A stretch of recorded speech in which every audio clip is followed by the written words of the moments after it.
কোনো একটা শোরুম এরকম ভিড়ভাট্টা হইতে পারে?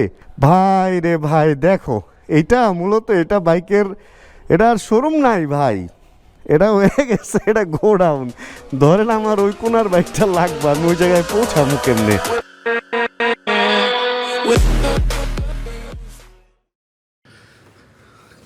কালকে রাতে একটা খবর পাইছি, একটা ইন্টারেস্টিং খবর পাইছি যে ভেলোমার্টে নাকি অনেক অনেক নতুন বাইক আসছে, মানে ব্র্যান্ড নিউ কয়টা 26টা না কয়টা বাইক নাকি আসছে। অনেকেই বলেন যে আসলে ভেলোমার্টে যখনই যাই তখনই সব, মানে আমি খালি বলি যে বাইক বিক্রি হয়ে যায়। এখন কালকে রাতে আসছে, আজকে সকাল থেকে কয়টা বিক্রি হয়েছে জানি না। আজকে এই জন্য একটু ভেলোমার্টে যাব, আমি বাইকগুলো দেখতে যাব যে কি কি নতুন বাইক আসছে। শুনলাম স্কুটারের বিশাল কালেকশন আসছে, এরকমটা শুনছি। আরেকটা ব্যাপার, আমি হচ্ছি আমার একটা বাইক বিক্রি করে দিছি। কোন বাইকটা বিক্রি করে দিছি এইটা আমি ভিডিওতে দেখাই নাই, এটা আপনারা বুঝে নিয়েন। অ্যান্ড বিক্রি করছি বাইক ফেরিতে। আর বাইক ফেরিতে হচ্ছে আমি এখন আমার যেই ওই বাইকের ইটা ছিল কি জানো, সার্ভিসের যে বইটা ছিল ওই বইটা আমার কাছে রয়ে গেছে, ওই বইটা এখন দিতে যাব। যাওয়ার রাস্তাতেই পড়বে বাইক ফেরি। আর শুনলাম 60 ফিটের ওই মাথাটা নাকি নতুন একটা রাস্তা হয়েছে, যে কারণে 60 ফিটের ওই মাথার জ্যাম, মানে 10 নম্বরের যে মাথাটা ওই মাথার জ্যাম নাকি নাই।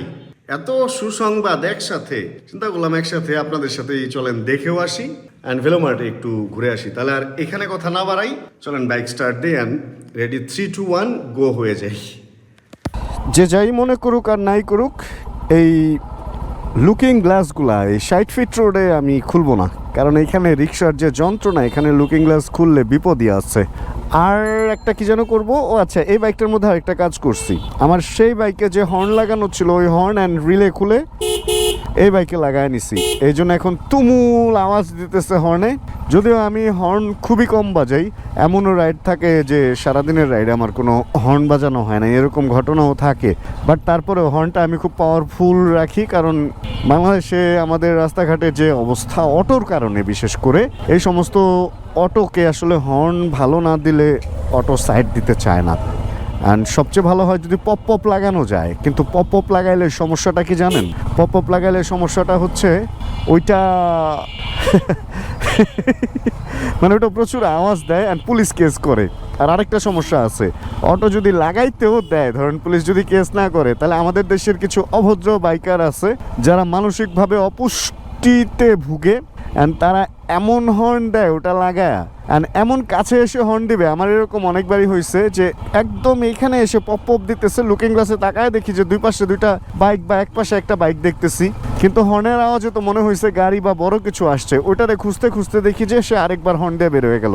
মানে এটা একটা প্যানিক তৈরি করে ফেলে যে আপনি একটা জায়গায় আছেন, একটা ভাবে আছেন, আপনি দেখতেছেন পেছনে বাইক, কিন্তু এমন এক হর্ন, মানে ভাই একটু তো বুঝে দিতে হবে। পপ পপ হর্ন তো এটা রিক্সার জন্য বলতেছি, নর্মালি আসলে একটা হর্নই তো হয়ে যাওয়ার কথা, তাই না? একটা হর্নই কিন্তু দিছে বাইকে, একটা যে সিঙ্গেল হর্ন দেয় ওটা দিছে, কারণ ওইটাতেই আমাদের হয়ে যাওয়ার কথা, এন হয়ে যায়। শুধুমাত্র যদি রোডটা রোডের মতো থাকতো, আর রোডে যদি এই যে এরকম অটো দিয়ে ভরা থাকে, অ্যান্ড অটো এরকম আস্তে আস্তে ফুল রাস্তাটারই আটকায় ফেলে, যে একটা বাইকও ঠিক মতো যেতে পারবে না এই অবস্থা বানায় ফেলে, তো সেই জায়গায় গিয়ে তো আসলে ভাই বলতেই হয় যে পাওয়ারফুল হর্ন দরকার। তা নাহলে আমি এই বাইকে যে পাওয়ারফুল হর্ন লাগাইছি দেখেন, এই যে সাইড দিছে, হ্যাঁ হালকা পাতলা সাইড দিছে, তো এই হর্নে দিতেছে। আর যদি ওই যে একটা হর্ন বাজাইতাম না, তাহলে মনে করতো যে হয়তো ওর মতোই এক অটো। আর অটো তো আসলে অটোরে সাইড দিতে চায় না। আমাদের দেশে যেমন কিছু প্রফেশনাল বাইকার আছে, মানে যারা রিয়েল প্রফেশনাল, ওই যে সারাদিন রাস্তায় খ্যাপ মারে, ওরা যেমন প্রাইভেট আমরা যারা বাইক চালাই আমাদেরকে এসে গুতা মারে, যা খুশি তা সাইড দিবে না। মানে বুঝুনি তো ভাই, ওরা সারাদিন রাস্তায় এটা নিয়ে কাজ করে, ওদের থিঙ্কিং আর আমাদের থিঙ্কিংটা এক না। একটা প্যাশনেট বাইকার, একটা জীবনের প্রয়োজনে চালানো বাইকার, আর একটা সেমি প্যাশনেট বাইকারের সব কিছু নীতি মানে এক হবে না, তাই না? একটু বৈষম্য থাকবে, সংবিধান সেম হবে না। এটার পিছনে কারণ হচ্ছে এক একজন এক এক কারণে চালায়। একটা প্যাশনেট বাইকার দেখা যায় 5 লাখ টাকার বাইকে আরও 3 লাখ টাকা খরচ করে, আর একটা ফুল কমার্শিয়াল বাইকার কি চিন্তা করে যে একটা 1 লাখ টাকা দিয়ে বাইক কিনবো, এটা মোটামুটি যতদিন যেমনে খুশি চলবে, ওটাতে আমি কোনো খরচ করব না, এইভাবেই চিন্তা করে, তাই না? এরকমটাই হওয়া উচিত। ভাই একটু আইবেন, এই বাইক ফেরিতেই হচ্ছে আমার মালটা দিচ্ছি, যদিও এখানে দেখা যাইতেছে না মালটা। হ্যাঁ ভাইয়া, ডবল স্ট্যান্ড করবো না? 212 কিলো না, 212 হচ্ছে ট্রিপ 1-এ, কিলো হইতেছে অটো যদি দেখতে চান 1189, প্রায় 1200 কিলো হয়ে গেছে। কোনটা দিয়ে কি করে এই তো ট্রিপ 1 ভাই গেলাম। মোটামুটি এই বাইক চালাইছি হচ্ছে 212.3 কিলো অলরেডি, অ্যান্ড ফুয়েল মাত্র শেষ হয়েছে 3 কাটা বা 2 কাটা এরকম। মানে মনে হইতেছে যে 400 কিলো হয়তো বা যদি লংয়ে চালাই আমি, 400 কিলো সুন্দর চালানোর পরে ইমার্জেন্সিতে যাবে কিনা, মানে তাহলে তো ভাই অনেক মাইলেজ পাওয়া যাবো। এটার তো মনে হয় 12 লিটারের ট্যাঙ্ক মেবি, নাকি আরো বেশি, ভুলে গেছি ভাই সত্যি কথা। রিভিউর সময় তো এগুলা নিয়ে স্টাডি করি মনে থাকে, বাট এখন ওইভাবে খেয়াল নাই। বাবা রে বাবা, পেছনে দেখি গাড়ি রে বাবা। এর জন্য আসলে লুকিং গ্লাস খুলে চালাইতে হয় বুঝছেন, পেছন থেকে কি আসতেছে এটা এমনিতে তো বোঝা যায় না, ঘাড় ঘুরায় ঘুরায় কতক্ষণ। কিন্তু লুকিং গ্লাস খুলে চালালে যে ওনারা যে আসে না মামারা, লুকিং গ্লাস নিয়ে ধরেন টান দেয়, মানে কি যে একটা ফাপড় ভাই। খুলবো লুকিং গ্লাসটা, খুলবো এখান থেকে একটু বের হয়ে খুলবো। এ রোডে লুকিং গ্লাস মানে খুললে এই সমস্ত বাইকে বিশেষ করে R15-এ অতটা প্রবলেম হয় না, যেমন CBR বা GSX-R বা অন্যান্য যেই বাইক আছে বিশেষ করে SF ভাই, এগুলা লুকিং গ্লাস খুললে তো খবরই আছে। তো এইটাও অনেকটা খুললে ছড়া যায়, তো চিপা চাপাতে ঢুকতে গেলে মনে হয় যে রিস্ক এরকমটা লাগে এই WR। তো যাই হোক, আমাদের প্রথম কাজটা শেষ, আমরা হচ্ছি অলরেডি সার্ভিস বই দিয়ে দিচ্ছি। অ্যান্ড আপনাদের কাছে প্রশ্ন রইল কোন বাইকটা আমি বাসা থেকে বের করে দিচ্ছি অ্যান্ড কেন বের করে দিচ্ছি, অ্যান্ড ওইটার এগেনস্টে কোন বাইকটা আসবে।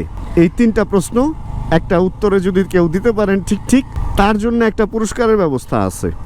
মানে ওই যে এটা 3টা উত্তর আমাদের ইউটিউব ভিডিওতে, হ্যাঁ এই 3টা উত্তর যে দিতে পারবে তার জন্য একটা পুরস্কার আমি দিব। এটা সত্যি যদি ঠিক ঠিক পুরস্কার দেন, যেটা প্রথম আমার চোখে পড়বে বা প্রথম যেই কমেন্টটা আমি পাবো তাকে আমি কমেন্টে রিপ্লাই দিব, অ্যান্ড তার সাথে হোয়াটসঅ্যাপে যোগাযোগ করে আমি তাকে পাঠাবো একটা এই বাইকের ডকুমেন্ট রাখার ডকুমেন্ট হোল্ডার, একটা লেদার ডকুমেন্ট হোল্ডার, যেটা হচ্ছে চিল ব্রো এডিশন। মোটা অটোতে যেটা বিক্রি করে ওটা আমি একটা কিনে তার জন্য রেখে দিব। তার সাথে যেভাবেই হোক, মিট করে হোক, কুরিয়ারের মাধ্যমে হোক, তাকে আমি ওই চিল ব্রো এটা পাঠিয়ে দিব। তাই যদি পেতে চান চিল ব্রো এডিশনের সেই ডকুমেন্ট হোল্ডার, তাহলে কি করতে হবে আপনাকে, এই প্রশ্নের উত্তরটা দেওয়া লাগবে। এই 3টা প্রশ্নের উত্তর কমেন্টে ইউটিউব ভিডিওতে, যে কোন বাইকটা আমি বাসা থেকে বিতাড়িত করে দিয়েছি বা বের করে দিয়েছি,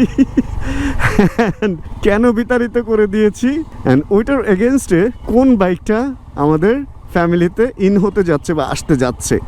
এইটা এই নতুন বাইক আসবে সামনে, শো করব, শো নতুন বাইক আপনাদেরকে শো করব। কিরে ভাই গুলি করে দিল নাকি, কি যে করে কি যে হয় বুঝিও না কোন জায়গায় কি ঘটনা ঘটে। যাই হোক, এখন আমাদের assignment number 2, and the assignment number 2 is to go to এই রোডের মাথায়, দ্য মাথা of this road, and then এই রোডের মাথায় যে the jam is finished already, ওইটা টু ওয়াচ, মানে আমাদের দেখতে হবে। ওইটা আমরা দেখবো অ্যান্ড দেখে বুঝবো যে আসলে এই রোডের মাথায় এমন কি খেলা খেলছে যে খেলা খেলার কারণে মোটামুটি এই রোডের মাথা ফ্রি হয়ে গেছে। মানে হাউ এটা শুভ ওই দিন বলতেছে যে গাড়ি নিয়ে নাকি এই রোডের মাথা দিয়ে বের হয়ে গেছে, কোনো জ্যাম নাই। আর আমিও তো তাই দেখতেছি, এই রোডের কি রে ভাই এমনি চাপায়, এই রোডের মাথা তো আসলেই কোনো জ্যাম নাই, ফাঁকা ফাঁকা আর ফাঁকা, এত ফাঁকা। কিন্তু বললো যে সামনে দিয়ে নাকি এদিক দিয়ে রাস্তা ক্লিয়ার, কই রাস্তা ক্লিয়ার, বললো এদিক দিয়ে সোজা নাকি রাস্তা বের হয়ে গেছে একটা, সেটা কই, এটা তো চাপাবাজি করলো মনে হচ্ছে। ওই যে এই রাস্তাটা নতুন, ডান দিকে এখন আর যাওয়া লাগে না।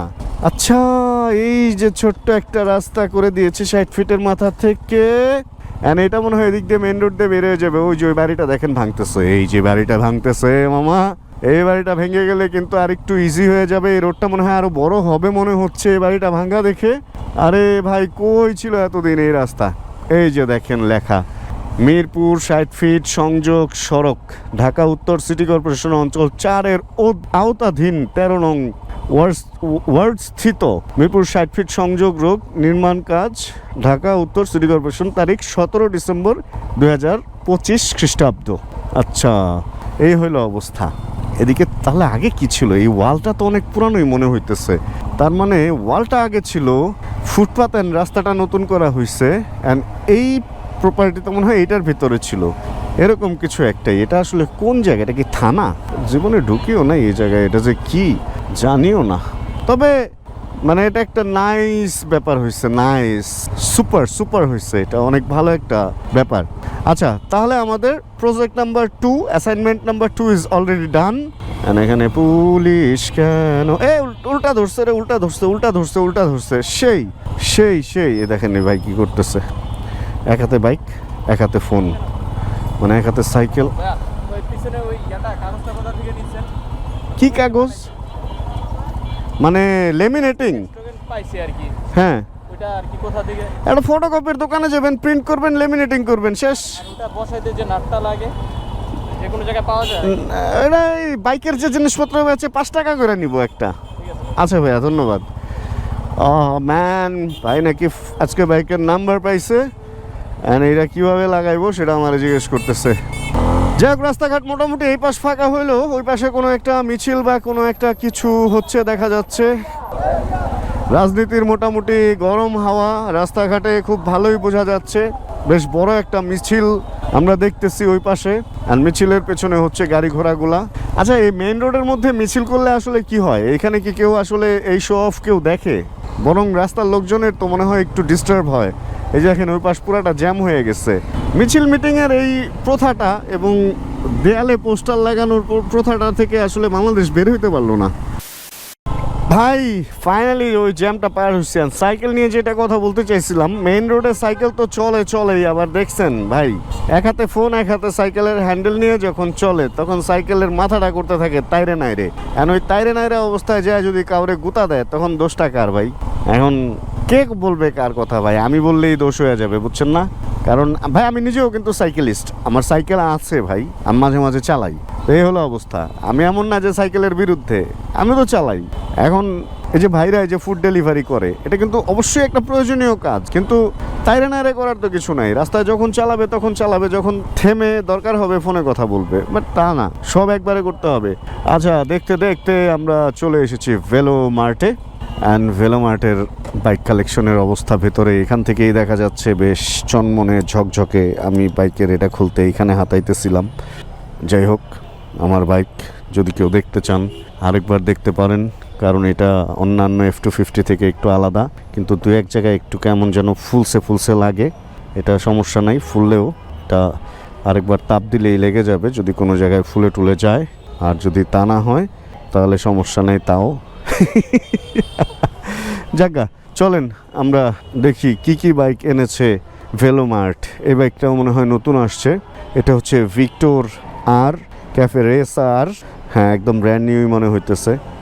এখনও রঙের উপরে যে ধুলা পড়ছে এটা একদম ক্লিয়ার বোঝা যাইতেছে। অ্যান্ড রে ZR 125, এটা সেকেন্ড হ্যান্ড মনে হচ্ছে দেখে। আজকে বাইকের দরজা দোকানে লাগায় রাখছে, এটার পিছনে কারণ হচ্ছে এই বাইকগুলো যাতে ময়লা না হয়, তবে ওটার একটু ময়লা করতে দিচ্ছে, কারণটা আমি জানি না কেন। এরপর এখানে কি আনছে ওরা? GSX-R dual channel ABS, Indonesian MT BS7, MT BS7, এগুলা কি সাদা কালার ডিসপ্লে? একটা সাদা কালার ডিসপ্লে, একটা রঙিন ডিসপ্লে, মানে TFT। তারপর XSR পেন্সিলের শীষ কালার, আর 15M। আরে ভাই সর্বনাশা অবস্থা ভাই, করছে কি এই জায়গারে? এটা কি কোনো বাইকের জায়গা বানাইছে? এটা বাইকের জায়গা না, এটা গোডাউন, এটা তো বোঝা মুশকিল। এটা নাকি একটা শোরুম, কোনো একটা শোরুম, এরকম ভিড় ভাট্টা হইতে পারে? ভাই রে ভাই, দেখো এটা মূলত এটা বাইকের, এটা আর শোরুম নাই ভাই, এটা হয়ে গেছে এটা গোডাউন। ধরেন আমার ওই কোনার বাইকটা লাগবে, আমি ওই জায়গায় পৌঁছামু কেমনে? এখানে একটা ড্রোনের ব্যবস্থা করতে হইব, যে ড্রোন দেওয়া উইরা হলো ওই বাইকের মধ্যে মানুষ যাইবো অ্যান্ড যা দেখবো। ভাই এই দোকানে কেউ আসলে এই মন মানসিকতা নিয়ে আসেন যে আপনাকে হইতে হবে স্পাইডারম্যান, ঝুইলা মুইলা কোনো মতে যায় নিজের বাইকটা দেখতে হইব যে কোন বাইকটা আপনি নেবেন। এই হইলে এই দোকানের অবস্থা। ভাই এটা কেমনে কি একটা দোকানে এত ভিড় কেমনে হয়? এই জায়গায় এগুলা সব ব্র্যান্ড নিউ বাইক। এখন এতগুলার নাম কেমনে কি বলবো আমি নিজেই বুঝতেছি না। শুনছিলাম স্কুটারের অনেক কালেকশন, আসলেই অ্যারক্স ম্যারক্স হাবি যাবি, এখানে কি বাইক আছে না নাই এটাই তো বুঝতেছি না। এই হইলো এই জায়গার অবস্থা ভাই। R15 মোটামুটি পুরা সিরিয়াল লাগাই দিছে এখানে ভাই। আসলে এই ভেলো মার্টার শোরুম নাই, এটা গোডাউন হয়ে গেছে আসলে। এই অবস্থা চলতেছে এখানের। শখ করে এই পর্যন্ত ঢুকছিলাম, এদিকে যাওয়া কোনোভাবেই সম্ভব না, এদিকে ঢোকার কোনো ওয়ে নাই, ওইদিকে ঢোকার ওয়ে নাই। এখান থেকে বাইক কিনলে মানুষ বাইক বের করবে কেমনে, এটা নিয়ে আমি টেনশনে আছি। মাঝখানে দরজায় আসছি, এদিক দিয়ে কোনো রকমে এই বাইকটা একটু সরাই মারে। এইভাবে এখানে বাইক দেখতে হবে। বলেন একটা দোকানে যদি বাইকের এরকম ভিড় থাকে, এটা পুরো অমানবতা না একটা? যা দেখতেছি কতগুলা বাইক আছে ভাই এখানে, আনুমানিক 70টা 80টা এরকমই হইব, এতগুলাই মনে হয়। ওখানে ছিল হচ্ছে ওগুলা সেকেন্ড হ্যান্ড, মানে ইউজড বাইক আর কি, প্রি ওন। অ্যান্ড আমি দরজা খুলে চলে আসছি কিনা। আর ব্র্যান্ড নিউগুলা যদি বলেন তাহলে ব্র্যান্ড নিউ বাইকগুলো হচ্ছে সব বাইরে, মানে এই পার্টটাতে রাখা হচ্ছে। বাইরে থেকে দেখলে ব্র্যান্ড নিউগুলাই দেখা যায়, সব একদম মানে 0 কিলোমিটার, হয়তো মিটারেও লাইন দেওয়া নাই। যেটা বুঝলাম এডিভি আছে, তারপরে এটাও এরক্স, ইন্ডিয়ান এরক্স, তারপরে ইন্দোনেশিয়ান এরক্স, সবই দেখলাম এখানে। MT-15 বেশ কয়েকটা আছে, সবই BS7। এখানে TFT মিটার, TFT ছাড়াও আছে। GSX-R একটা দেখতেছি, ওইখানে এরক্স আছে আরও, আর 15 এরক্স, এইগুলা MT-15 XSR, ওইদিকেও আরও আছে কি কি যেন, মানে কোনো কমতি রাখে নাই ভাই। এরা যা করছে এবার, আমি এরকম ভিড় কোনো দোকানে কমই দেখছি। এখানে আরেকটা এরক্স আছে, হ্যাঁ এটা এরক্সই হবে মেবি, হ্যাঁ মেবি না, হ্যাঁ এটাই এরক্স, এটা এরক্স। আরে এরক্স দিয়ে তো পুরো ভরে ফেলছে, অনেক এরক্স। আর এদিকে হচ্ছে R15, অনেকটা SF আছে।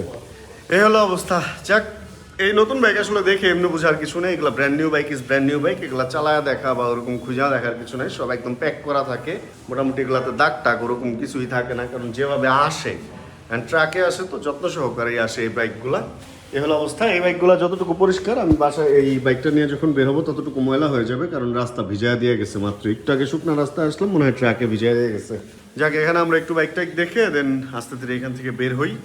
আর ভাই আমার অদ্ভুত লাগতেছে, অদ্ভুত। বাইক দেখা শেষ, বাইক টাইক দেখে আসছে আবার এখানে একটু আরিফ ভাইয়ের সাথে একটু কথাবার্তা বলতে। আসার পরে এখানে আমরা একটা স্বাস্থ্যসম্মত চটপটি নিচ্ছি। এই চটপটিটার মধ্যে কোনো ফুচকা নাই, ডিম দেওয়া হয়েছে 2টা, মানে ডাবলি অ্যান্ড টুকটাক মশলা। টকটাই শুধু এখানে ক্ষতিকর আছে, যেটা হলো তেঁতুলের টক, ওটা খুব একটা উপকারী না, কম দিছে তাও, যা কম দিছে। অ্যান্ড ফুচকা হলো পুরাপুরি একটা তেলের জিনিস, ওটা আমরা খাই না। টুকটাক ভর্তা টর্তা দিয়ে আমরা এই স্বাস্থ্যসম্মত চটপটি তেল খাচ্ছি একদম ভাই। মুরগি রান্ধি তেল ছাড়া, খিচুড়ি রান্ধি তেল ছাড়া। ডিফারেন্ট টাইপের একটা স্পেশাল চটপটি খেয়ে শরীরে চলে এসছে পাওয়ার। ভাই ঠান্ডা, জ্যাকেট পরতে ইচ্ছে হইতেছে না, ঠান্ডাটা উপভোগ করতে ইচ্ছে হইতেছে, এই কারণে জ্যাকেট ট্যাকেট কিছুই পরি নাই, ঠান্ডাটা নিতেছি। আজকে বাতাস কম, এই কারণে কালকের চেয়ে একটু ঠান্ডা কম, কিন্তু ঠান্ডা মোটামুটি যে একদম নাই বললে ভুল হবে, সুন্দর ঠান্ডা আছে, মানে উপভোগ্য একটা ঠান্ডা আছে। এই অবস্থায় যদি 300 ফিট যাওয়া যেত 2-1 দিনের মধ্যে, সন্ধ্যার পরে বা বিকেলে 300 ফিট গিয়ে সন্ধ্যার পরে ওইখানে ঠান্ডাটা উপভোগ করতে হবে আমার। এই সিগন্যাল পড়লো না কি হইলো বুঝলাম না, সব বাইক সব রিক্সা তো থাইমা, ও সিগন্যাল পড়ছে। এই সুন্দর তো গাড়িটা, এটা কি RACTIC, আরে এটা কি গাড়ি এত সুন্দর? এই রাস্তা তো ফাঁকা, কেউ যায় না কেন? কেউ যায় না, এই জন্য আমিও যাই না। আয় হায় রিক্সা, হোন্ডা তো ভাই মোটরসাইকেল বাইরে পড়ছে বিপদে। মোটামুটি তো ফাঁকা, কিন্তু কোনো ট্রাফিক সার্জেন্ট কেউ নাই নাকি? কেউ নাই, সিগন্যাল টিগনাল দেওয়ার তো কেউ নাই মনে হয়। তাহলে জায়গা আমরা দাঁড়ায় রয়েছি কা, কেউ সিগন্যাল দিতেছে না, সব দিক থেকে সবাই একই জায়গায় দাঁড়ায় আছে বুঝছেন, মানে কেউ কোনো দিকে যাইতেছে না, মাঝখানের জায়গাটা পুরা ফাঁকা। আর এইদিকে তো আইসা মনে হয় ভুল করলাম, পুরা সিগন্যালের জ্যাম একদম এই পর্যন্ত চলে আসছে। আমি ওই পাশ দিয়ে ভিতর দিয়ে চলে গেলে ভালো করতাম। এখন একটা উপায় আছে, সামনে থেকে বাম দিক দিয়ে মনে হয় চলে যেতে পারবো ভেতরে দিয়ে, বাট না, কট খেয়ে গেছি বেশি আগে। ওই যে বলি না আগে গেলে বাঘে খায়, ঠিক ওরকম আমি আগে এসে দেন বাঘে খাইছে আজকে আমারে, বুঝছেন ভাই। একটা চাপা দিয়ে ঢুকে এদিক দিয়ে কোনো রকমে বের হয়ে গেছি, আর খুঁজতেছি হচ্ছে হাফ প্যান্ট। ইদানিং ছোট ছোট ভ্যানের মধ্যে গেঞ্জি আর শার্টের দোকান বসে, আপনারা জানেন কি না? একটা ভ্যানের মধ্যে উপরে ঘরের মতো করা থাকে, ওটা সব দিকে দরজা খুলে দিলেই শার্ট বা গেঞ্জির দোকান হয়ে যায়, কিন্তু হাফ প্যান্টের দোকান ইদানিং আমি দেখতেছি না। টুকটাক এক্সারসাইজ করি তো, এই জন্য একটা হাফ প্যান্ট, 2টা হাফ প্যান্ট কেনা দরকার। আগের হাফ প্যান্টগুলো ওই যে পকেটে মোবাইল ফোন অ্যান্ড হেডফোনের কভার টভার নিয়ে এক্সারসাইজ করার কারণে শেপ নষ্ট হয়ে যায়, শেপটা মানে কীরকম যেন ঝুলে পড়ে এরকম লাগে। এই জন্য 2টা হাফ প্যান্ট নতুন নেওয়া লাগবে, কিন্তু ইদানিং এটা আমার দরকার, এটা আমি পাচ্ছি না। মানে হয় কি, এখন তো শীতের সময়, এখন সবাই জ্যাকেট তারপরে ফুল ট্রাউজার এই ধরনের জিনিসগুলো নিয়ে ভ্যানে বিজনেস করতেছে। শর্ট হাফ এই ধরনের প্যান্টগুলো ইদানিং খুব একটা পাওয়া যাচ্ছে না, এই জায়গায় আমি আটকা পড়ে গেছি। আর আমাদের 60 ফিট রোডে ভ্যান মার্কেট নাই কোনো। এটা হলো আরেকটা ফাপড় হয়ে গেছে। এখন আমরা এদিক দিয়ে ঘুরে দেন চলে যাবো। আজকে আসলে নতুন বাইকগুলো দেখার জন্যই আসছিলাম, অ্যান্ড পুরানো অনেকগুলা বাইক দেখলাম। নতুন পুরানোর একটা বিশাল মার্ট, একটা বিশাল হাট, একটা বিশাল সমারোহ ছিল। আর রোডের অবস্থা দেখছেন ভাই, এই সমস্ত রোডে কি আসলে এই লুকিং গ্লাস খুলে চালানো সম্ভব? খুব বাজে অবস্থা। আমি ভদ্র হয়ে গেলাম নাকি সারা দুনিয়া অভদ্র হয়ে গেল বুঝলাম না। মানে ভাই, কারো রাইডিং স্টাইল ইদানিং আমার পছন্দ হয় না কেন যেন। মানে এভাবে কেন চালায়, ভদ্রভাবে কেন চালায় না। আমার একটা ইচ্ছা ছিল আমি কখনো দেশের বাইরে সেটেল হব না, কিন্তু বর্তমান দেশের যে অবস্থাটা চলতেছে, সত্যি কথা ভাই, একদম মন থেকে একটা কথা বলি, আমার দেশের বাইরে আমার কোনো আগ্রহই নাই। আমি তেমন কোনো জায়গা চিনি না। আমি মানে ওইভাবে ভাইয়া একটু সাইড সুইট দিলে আমরাও যাই, রাস্তার মাঝখানে এসে তাইরে নেড়ে করতেছে। তো আমার দেশের বাইরে সম্পর্কে অত ভালো আইডিয়া নেই। আছে না, অনেকের অনেক আইডিয়া থাকে, এই শহরের পাশে ওই শহর, এই শহরে এই পপুলার, ওই শহরে ওই পপুলার। আমি কখনো এই সমস্ত ভৌগোলিক ব্যাপার স্যাপার বা এগুলা নিয়ে কখনো আগ্রহ দেখাই নাই। বাট বর্তমান দেশের প্রেক্ষাপট, বর্তমান দেশের অবস্থায় আমার মনে হইতেছে যে চলেই যাই। মানে আর ভালো লাগতেছে না ভাই সব মিলায়, এত অনিয়ম, এত সব কিছুর মধ্যে এরকম। আমি জানি না দেশের বাইরে গেলে কি হবে। রিসেন্ট টাইমে একটা ফরেন ট্রিপ দিব, তো দেশের বাইরের অবস্থাটা দেখে আসবো বেশ কিছুদিন থেকে। মানে একটা জিনিস কি জানেন, আমরা যখন অ্যাজ এ ট্যুরিস্ট কোনো একটা দেশে যাই, অ্যাজ এ ট্যুরিস্ট গেলে ওইটা এক জিনিস, আপনি ওখানে খরচ করতে যান, ওইখানে সব জায়গায় আপনাকে অন্যভাবে ভ্যালু দেওয়া হবে, কারণ আপনি ওখানে খরচ করতে গেছেন টাকা। কিন্তু যখন আপনি ওখানে পার্মানেন্ট থাকবেন, আপনার ইনকাম সোর্সটাও ওইখান থেকেই খুঁজে নিতে হবে, তখনকার ওই দেশের রূপ আর ট্যুরিস্ট হয়ে ওই দেশে যাওয়ার ওই দেশের রূপ কিন্তু কখনোই এক হবে না। এটা তো আমরা সবাই জানার কথা।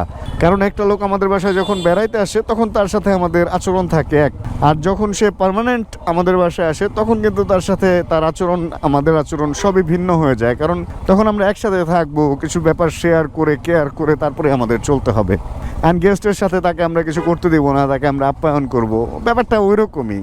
তো অ্যাজ এ ট্যুরিস্ট আপনি যখন কোথাও যাবেন ওইটা এক রকমের ফিল পাবেন, অ্যান্ড যখন থাকতে যাবেন তখন আরেক রকম। এই জন্য ওই টাইপের ভাবে গিয়ে একটু এদিক সেদিক একটু বুঝতে হবে যে আসলে কি অবস্থা। হয়তো এরকম যদি বাংলাদেশের অবস্থা হয় ভাই, এখানে থাকা হয়তো হবে না। আসলেই ভাই, মানে আমি তো স্পেশাল কেউ না যে বলবো আমি বাংলাদেশ বদলায় ফেলবো এই সেই। কত স্পেশাল আমি কেউ না, বাট হারায় ফেলতেছি, আগ্রহ হারায় ফেলতেছি ভাই, সত্যি কথা, আগ্রহ হারায় ফেলতেছি। আগে ভাবতাম টুকটাক অন্যায় মনে হয় আমিই করি, কিন্তু এখন দেখি যে আসলে আমি তো দুর্নীতির দও না। এই আর কি।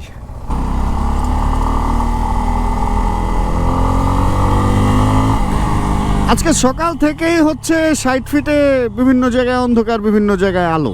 মানে কারেন্ট ছিল না সকাল থেকে, বিভিন্ন জায়গায় দেখছি কারেন্টের লাইন পরিষ্কার করতেছে, গাছপালা এই সেই, ডিশের লাইন, মেসাকার একটা অবস্থা। মানে আমরা সব কিছু মেসাকার করেই ফেলি। ডিশের লাইন ধরেন যে কারেন্টের লাইনের সাথে প্যাচ খাওয়াই ফেলি। গাছ, নিজের বাড়ির গাছ দেখা যায় যে কারেন্টের লাইনের সাথে লাইগা আছে, নিজেরা পরিষ্কার করবো না, কারেন্টের লোক আইসা এটা পরিষ্কার করতে হবে বা ছাঁটাই করতে হবে, এই অবস্থা। যাক, দুর্নীতি না আসলে অনিয়ম এভরিহোয়ার চলে আসছে একটা ব্যাপার স্যাপার। আর চলে আসছি আমরা 60 ফিট রোডে, সময়ও মোটামুটি 7টার কাছাকাছি। তাহলে আমরা আজকের ভিডিও থেকে বিদায় নিয়ে নেই। হোপ রাখতেছি আজকের এই ভিডিওটা আপনাদের ভালো লাগছে। যদি ভিডিও ভালো লাগে ছোট্ট করে একটা লাইক দিয়ে দিন। যদি চ্যানেলে নতুন হন প্লিজ সাবস্ক্রাইব করে হয়ে যান আমাদের ফ্যামিলি মেম্বার। জানাবেন কে কোন জায়গায় বসে ভিডিও দেখছেন, আর যতক্ষণ পরবর্তী ভিডিওটা নিয়ে আবার আমি না আসতেছি ততক্ষণ ইনশাআল্লাহ আমরা থাকবো ভালো, আমরা থাকবো সুস্থ এবং করতে থাকবো চিল ইনশাআল্লাহ। সব জায়গায় জ্যাম কমছে, কিন্তু এই বারেক মোল্লা মোড়ের জ্যামটা তো এখনো পর্যন্ত অতটা কমে নাই, তবে আগের চেয়ে অনেকটাই কমছে। Chill bro. Check the mic and make sure it sound right, boys.